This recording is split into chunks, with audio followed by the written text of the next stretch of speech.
Nano na, Jeng? O nagwa sa kanina, pag pamubod ko nga alas 6 gitsak to, daw nakibot ko sa nakita ko. Nga ano? Kaya usually, itlog nga normal lang na makakuha ko mo, pero Sa diin mo makwa, bali, sa may ako na manukan yung ganapa mong buran. bali, pa itlog ang mga manok. Mga layers sa Layer. Ti akong in-expector yan, nga mga ribes ko itlog. Mm. Pero ang ako yung nakita, ini, ti nagtingala ko. Halin nga sa manok mismo. Huwag ko kabala kung nalin sa manok, kung nalin sa dragon, kayo, lanto abla. Do itlog kay dragon. Ti, ano ning ang Luto! luto na sa bagwa, oh. O, tapos tig-asa ya, oh.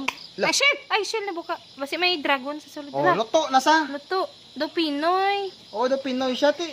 Ang pamangkot nga. Basi may paano siya bulbul. naluto? Do may bulbul. Wala bulbul. Nagwa sa itlog, sa buli isang manok. Luto na. Hindi bala, ti. Ang akong May suspitso yolk? sa kadugayon siguro. May igyok. May araw, igyo ko tilaway bala. Ay, hindi ko yung magtilaw ya. Balot.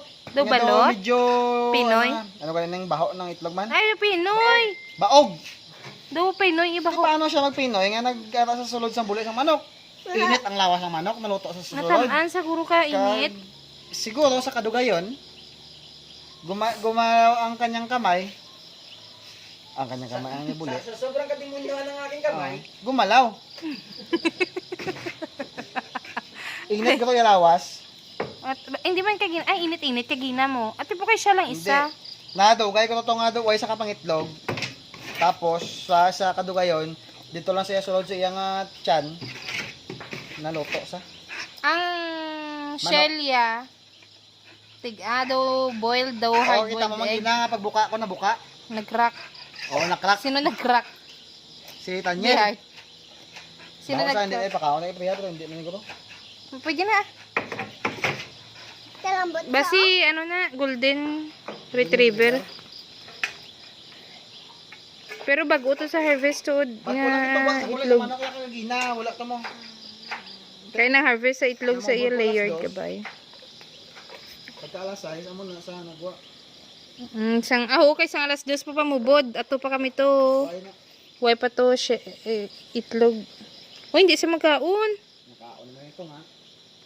Balikan niya lang. Do Pinoy. Te, okay na, sir? Okay na to.